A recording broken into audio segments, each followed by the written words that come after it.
тамошобинони азиз, ассалому алейкум. шоми ҳар яки шумоёнро ба хайру шодӣ мегӯем. боз ҳафтае расидааст ки мову шумо рӯбарӯ истодаем. барномаи тавсияи табибон аст ки бо ҳамкорӣ ва дастгирии раёсати тандурустии мақомоти иҷроии ҳокимияти давлатии вилояти суғрӯӣ кор меояд.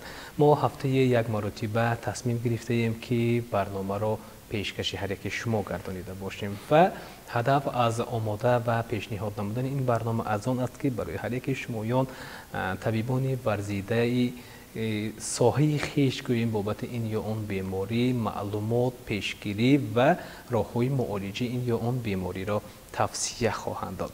ва ин шом мо тасмим гирифтаем бобати беморӣ бо ҳар яки шумо дар суҳбате истода бошем ки ин бештар гӯем шояд модарони ҷавон рӯбарӯ карданд, яъне даҳондардии тифлон ва ё худ гӯем аз ҷониби худи волидайн ё модар ё падар ё бобо ё модаркалон кандани дандонҳои ширии кӯдакон. то чӣ андоза ин амалро духтурони стоматологи кӯдакона рост меҳисобанд? мо ба ин суолҳо тӯли чанд дақиқа пас посух хоҳем гирифт.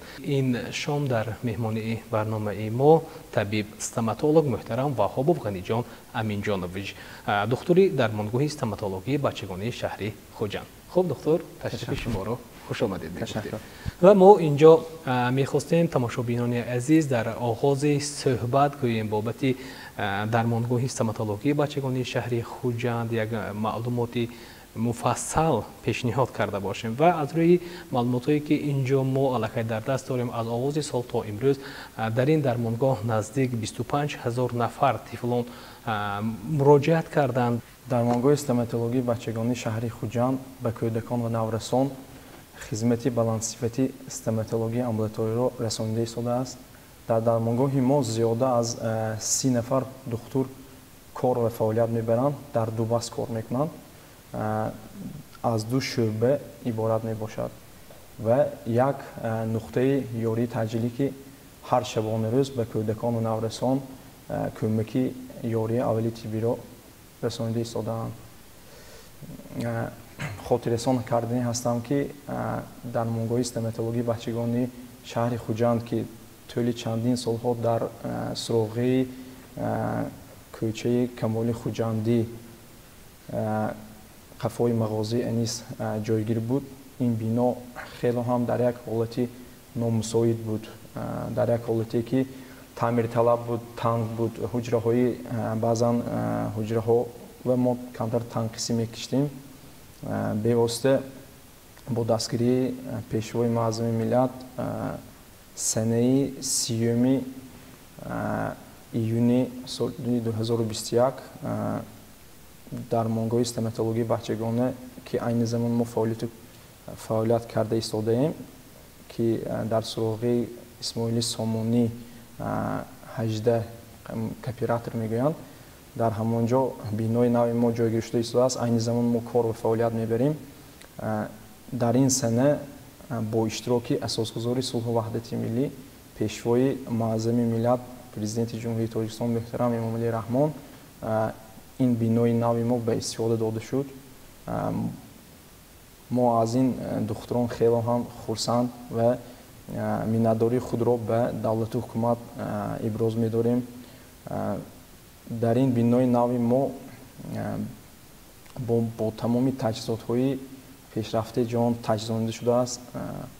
хело ҳам шароити муфид омода карда шудааст барои қабули беморон.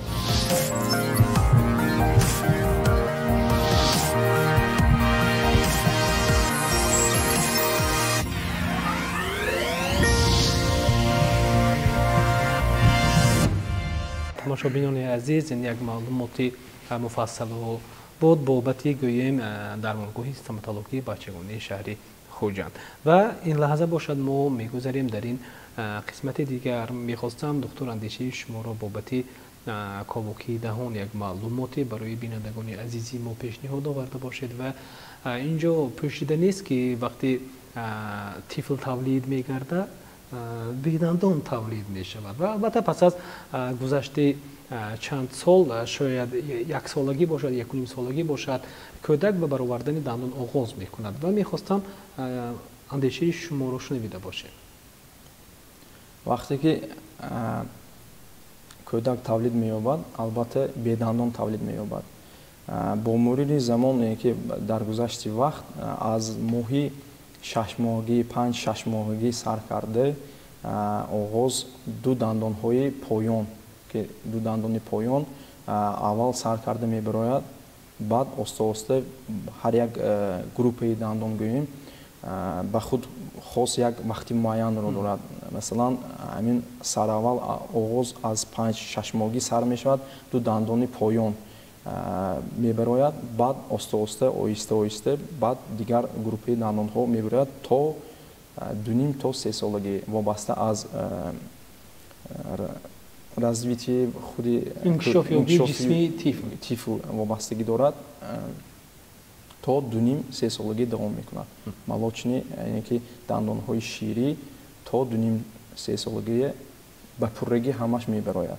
اینجا من میخواستم دکتر اندیشه شما رو بابتی همون فرقیت چیست بین دندانهای شیری و بین دندانهای دائمی؟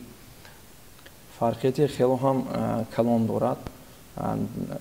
اولش که دندانهای شیری مقدارش کم می باشد. یعنی شماره‌شون نسبتاً کمتر است از این برمی‌آید. چند است؟ 20 دندان در کودک то синни 3 солагӣ ба пуррагӣ мебарояд.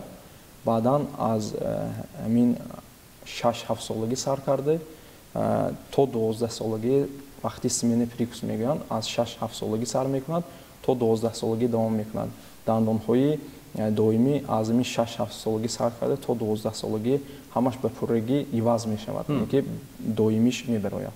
инҷо чун хуб доктор صحبت ما بابتی گوییم ایواز شوید از دندانهای شیری به دندانهای دائمی اندیشه رو دید و من اینجا میخواستم اندیشه شما رو همچنین شنیده باشیم که بعضا شاید خود شما هم شاهدی چنین شده باشید دندانهای حالتهایی میشوند که دندانهای شیری در برابری بودنی دندانهای شیری باز دندانهای دائمی هم میسازند و اینجا چی دیده میشود؟ وقتی که دندان هر خیلی که گفتیم ҳар як дандон ба худ хос як вақти муайянро дорад, сроки прорезывания мегӯянд. барои ҳамин вақте ки дандонҳои ширӣ ҳоло дар чӣ мегӯянд дар хизматрасоние ки ҳамин дар деҳони кӯдак истода дандонҳои доимӣ мебароянд, ин боиси он мешавад ки кӯдак чӣ хел фаҳмонам به ما مراجعت میکنند که بسیاری والدین ها میبیارند میگن دندانهایش نافتیده، دندانهای دائمیش برآمده است. یعنی حسنش نازیب شده است، کج شده ایستاده است. ما اولش تشخیص رنگینی میگذاریم. در حقیقت وقتی که دندان برآمده ایستادگی باشد، وقتی که همون وقتش آمدگی باشد، ما این دندان رو میکنیم، توصیه میدیم که تو دندان رو کندن لازم است. و خب تشکر زیاد. اینجا تماشابینان عزیز بار دیگر شام هر یکی شمایان رو به خیر و شادی میگوییم. باید خاطر رسان کرد که این شام در مهمانی برنامه امام محترم و حباب غنی جان امین جانویچ طبیب استماتولوژی در دانشگاه استماتولوژی بچگانی شهر خوجند تشریف آوردند.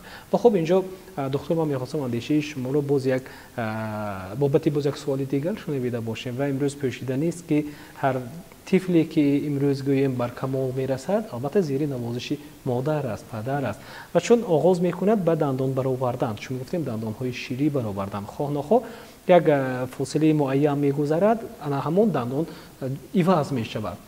بعضا میشود که امروز حتی شاهد هم شده ایم که از جانب یا مادرها باشد یا پدرها یا بابا یا مادر کلانها باشد گوییم با استفاده در شرایط خانه کندنی انا همون دندانهای شیری به یک شاید حکم انعنه هم در آمده باشد و اندیشه شما رو ما نیز همچون یک متخصصی ساحه خواهیم شنید که آیا ساحه طب اجازت میدهد کندن دندانهای شیری رو در شرایط خانه؟ مثلا با راه‌های گوناگون است، یکی ریسمان میبندند، باز انا همون بچه رو گوییم به هر گونه شیرینی ها آواره میکنند و پس بکنند دندانشان رو. تیپی امروزه توصیه داده نمیشد برای که در شرایط خانه ҳар гуна инфексия, яъне ки ягон микроб, микроорганизмҳо ба дохили бевосита ковоки дандон ки захми вақте ки дандон канда мешавад дар ҳолати хонагӣ гӯем ягон микроорганизм ворид шуданаш мумкин. Ин боис мешавад ба ягон осложнениҳое ки мақсад ба гирифтор шуди бемориҳои ҳар гуна бемориҳо оварда расонданаш мумкин. Барои ҳамин тавсия дода намешавад.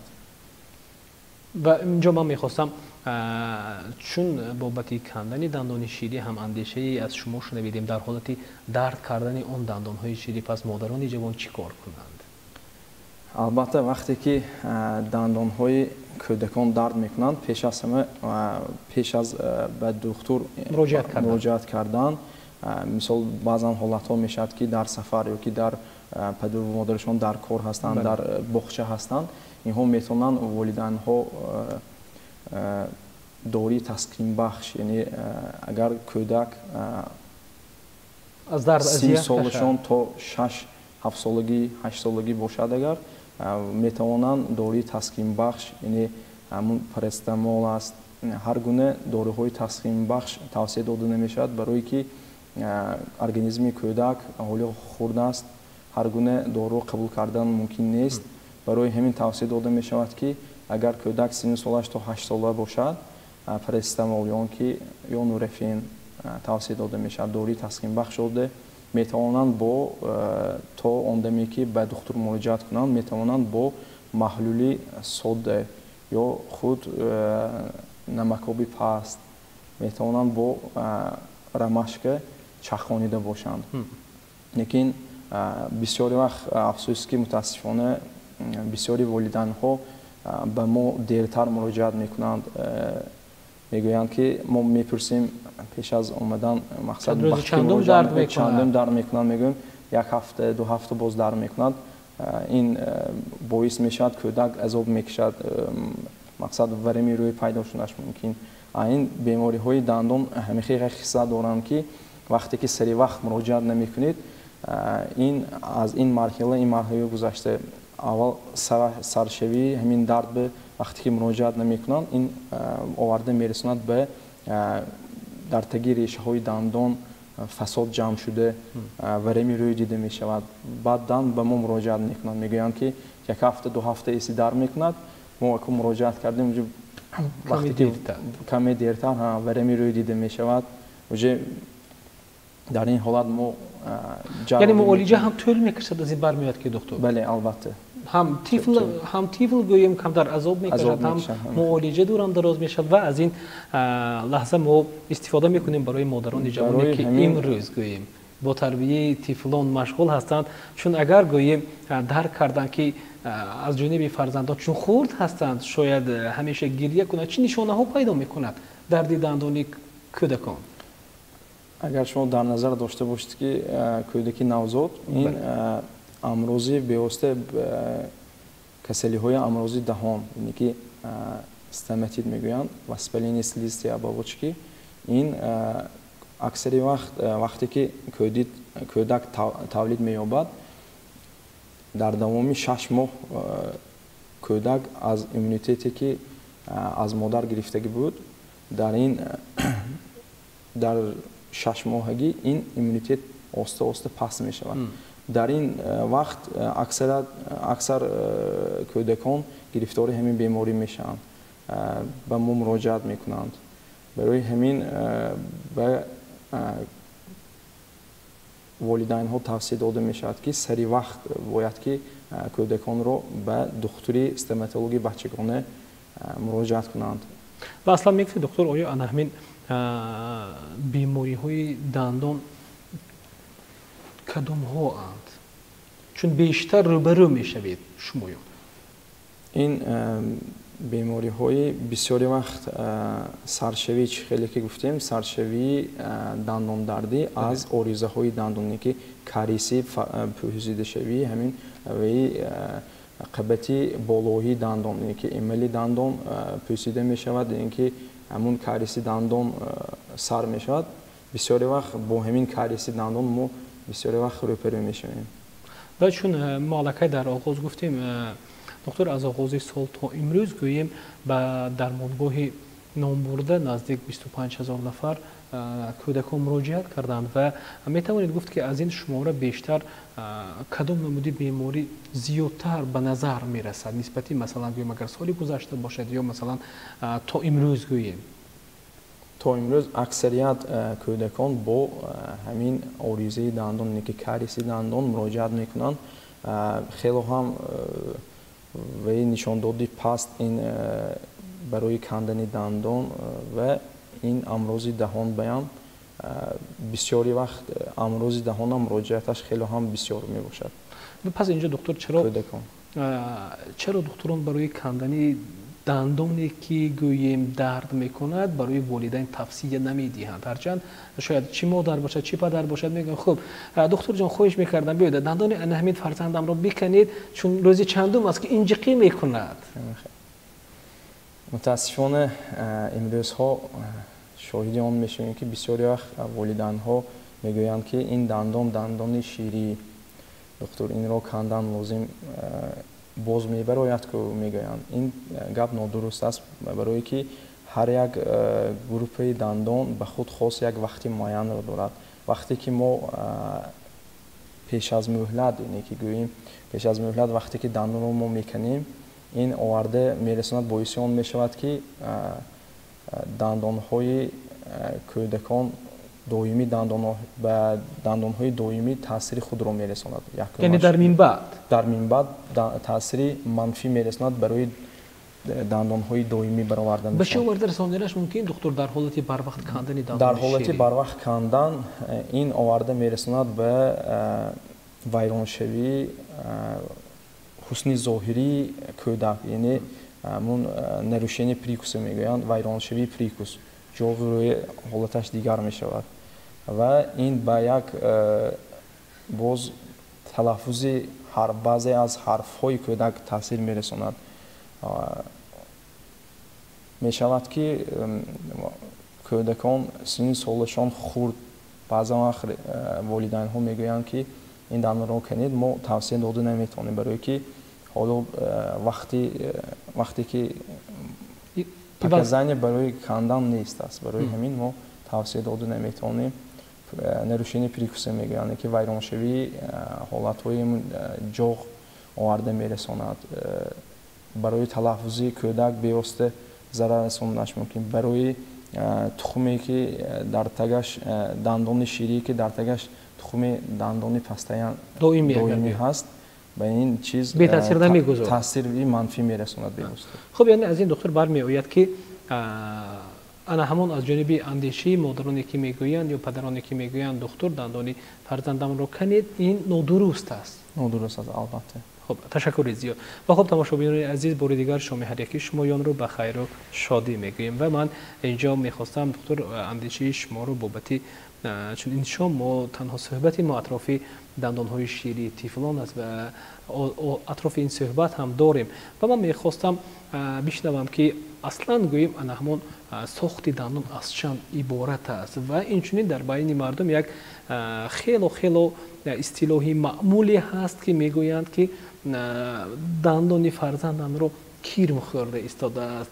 تو چه اندازه این اندیشه ها راست است؟ آیا در واقع هم اون کیرم است یا چیزی دیگر است وقتی روی دندان سیاهی پیدا می کند؟ در آغاز میخواستم از ساخت دندان پس از آن به این اندیشه شما را. البته این مفهوم نادرست است. این از قدیم الایام که لهجه خلقی که میخورد این چیز از کونه همین گپ ها هست لیکن این یک مفهوم نادرست می باشد.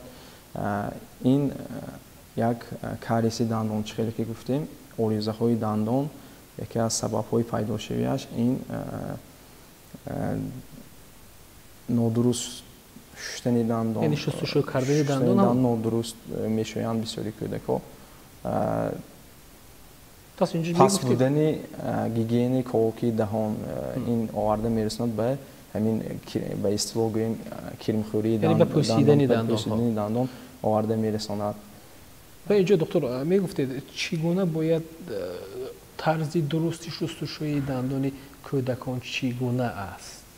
وقتی که از مادران چگونه یاد بدهند برای فرزندانشان؟ وقتی که کودک تولید می‌یابد از چخیلی که گفتیم از 6 ماهگی دندان‌هایشان برآمدن رو سر می‌کنند تا 2.5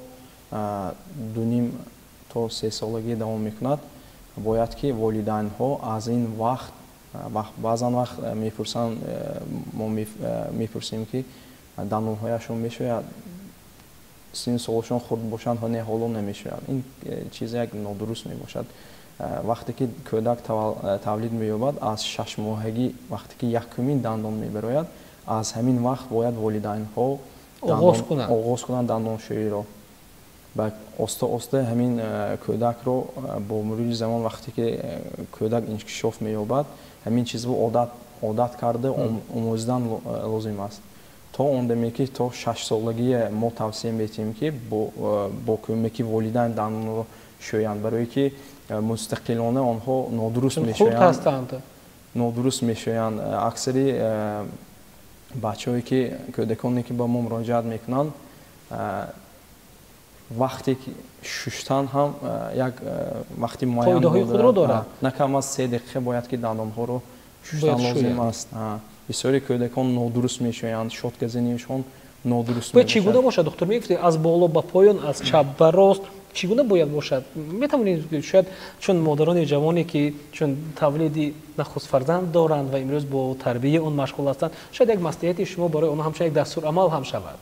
اولش که برای از انتخاب آغاز می‌شود. از انتخاب مسواک و خمیره دندانشویی آغاز می‌کنیم. بسیاری والدین‌ها می‌پرسند برای کدام نمودی خمیره دندانشویی را استفاده بریم. همه گونه خمیره‌های دندانشویی برای کودکانی که در مغازه‌ها فروخته می‌شوند برای کودکان و مسواک‌هایی که با اون دندان‌ها رو می‌شویند باید که نرم ملایم باشد. وقتی که دندان‌های کودکان رو می‌شویند باید که نرم ملایم مسواک رو انتخاب کنند. توصیه داده نمی‌شود که دندان‌های کودکان رو با مسواک‌های نیکلون سالون استفاده نبرند، برای که یعنی من همون مویک‌هایی که مسواک دارد، یعنی که شیطینه‌هایی که همون زمینه شاتکه میگویند همون دارد نسبت به کلون سالون فرقیت دارد. برای همین نباید که نیکلون سالون که شویند. میگذاریم به سوالی که شما دادید. دندان‌های بالا رو اول سر کرده از بالا به پایان که به طرز ورتیکالی میگویند، یعنی که دندان بالا رو از بالا به پایان، یعنی که از میلک سر کرده به دندان که از بالا به پایان به طرز ورتیکالی میگویند، ورتیکالی دیویژنی سر کرده باید هر یک سگمنت میگویند که هر یک گروپ دندان رو باید که با طوری روبنده، یعنی که ویمیتایش میدویژنی باید که شستن لازم است. نه کم از 3 دقیقه چخیلی که گفتیم باید که دندان ها رو شستنشون لازم است. دندان پایان رو از پایان چخیلی که گفتیم از میلک به بالا. خب تشکر زیاد. خب تشکر زیاد دکتر.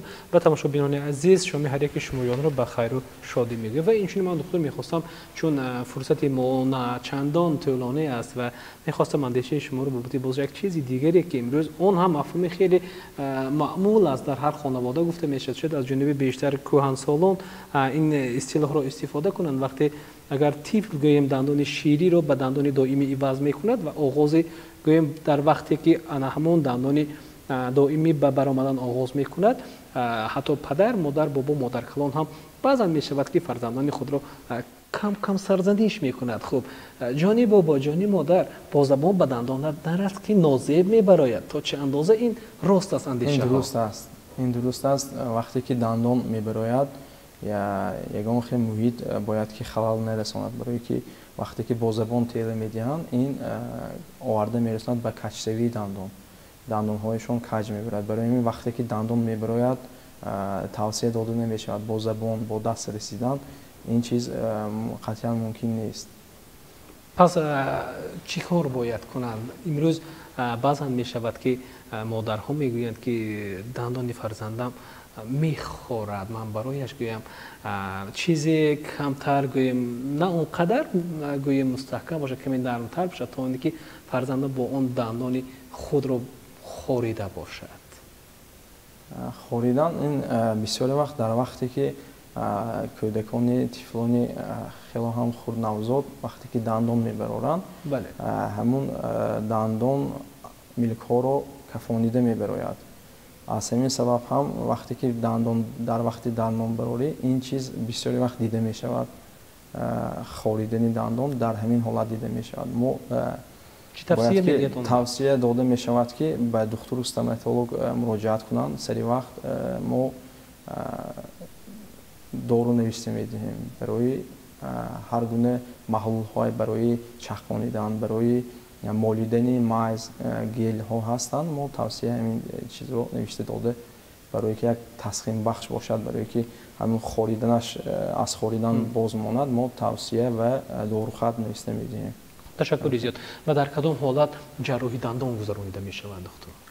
در همون حالت هایی که وقتی که خیلی که حالی در بالا قید کردیم گفتیم سری وقت مراجعت نمیکنند. بسیاری افسوس متاسفانه که بسیاری کودکان به ما سری وقت مراجعت نمیکنند. وقتی که دوری تسخین بخش یعنی که همون ابیزبالیش میگن میتیان دردش در یک مدت خاموش میشه، یعنی که دیگر ناراحت نمیکنه دردش. آنها میگن خیلی درست شد، دیگه شفا یافتم، به دکتر مراجعت نمیکنن. این آهسته آهسته از این مرحله گذشته، این استادی گذشته ایستاده، دندان ها ریشه های دندان فسادناک میشن که ماده میکنن ورمی روی دیده میشود. وقتی که ورمی روی دیده میشود باز هم مراجعت نمیکنن، باز خود معالجه ادامه میدهند در خانه.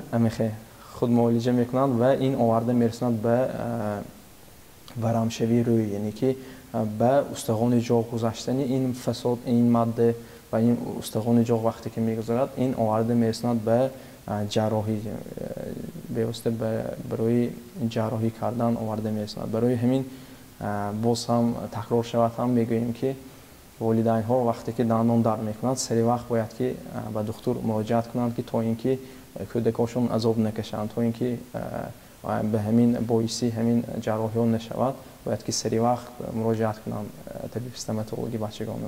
تشکر زیاد. و خب تماشاگران عزیز و ارجمند، بار دیگر شما هر یک شمایان را بخیر و شادی میگوییم و بار دیگر خاطر رسانی میکنیم که این شام در مهمانی برنامه ما محترم وهاب غنی جان امین جانویچ طبیب استوماتولوژی در درمانگاه استوماتولوژی بچگانی شهر خوجند تشریف آوردند و به هر یکی شما بینندگان عزیز بابت بیماری های گوییم دندان کودکانه فکر و مصلحت های خویش را پیشنهاد نموده ایستادند. و اینجا خب دکتر چون دقیقه خیلی بشمار در اختیار داریم و در فرجه من میخواستم چند پیشنهاد شما، چند مصلحت و توصیه های شما برای مادران جوان که امروز گوییم با تربیت فرزندان مشغول هستند باید چی کار کنند، کدام عمل ها رو در خانه اجرا کنند تا اونی که گوییم همیشه دندان فرزندانشان باید گوییم زیباگی گوییم برآمده باشد و حسن فرزندان همیشه زیبا باشد. خیلی که گفتیم باید که هر یک والدین از همان روزی که دندان میبراید از همان روز سر کرده باید که گیگین کواکی دندان رو رعایت کنند. این باعث می شود به آلوده های کسلی های دندان آورده می رساند. پیش از همه گیگین کواکی دندان رو باید که رعایت کنند. طرز درست شستن دندان ها رو به کودکان خود آموزانیده به این چیز یک خصلت یک عادت کنند که هم سحری هم بیگاهی پیش از خواب دیدن باید که دندان هایشان رو سری وقت شویند و حرکت کنند.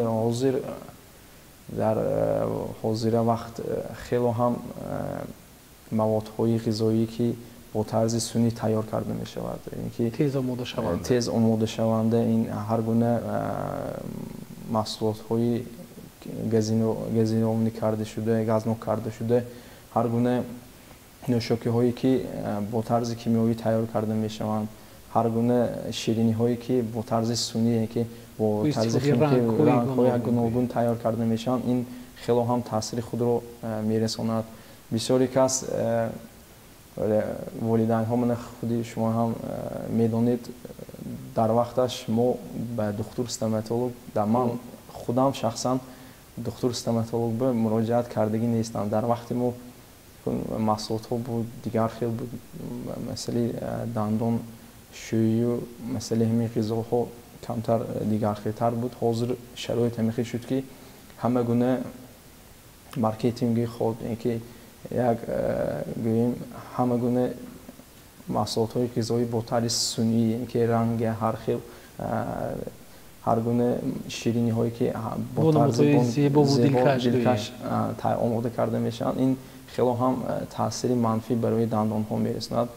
از این چیز به کودکان توصیه داده میشد که خودداری کنند. وقتی که به معیار کمش ممکن ما نمیگوییم که دور نکنند قطعا ممکن نمیشد برای همین شیرینی ها طفل هستند برای همین به معیار کم وقتی که مثال شیرینی ها رو استعمال کنند در دندان هایشان رو باید که شویند یا که چخانیدن لازم است برای که وقتی که سری وقت دندان ها رو نمیشویند که نمیچخانند به همون کاواکی دندانی که کاواکی هاش به کمتر همون باقی مانده خوراک جمع شده این از خود یک میکروارگانیسم های کاواکی دندان از خود یک کیسته جدا میکنند. این کیسته همین ایملی دندانی که ساخته که دندانی که هست روی پوش میکنه یعنی که دندانی که هست همون چیزها رو همون ایملی دندان ها رو میخورد نابود میکند مثلا این باعث همین چیزها میشد. برای همین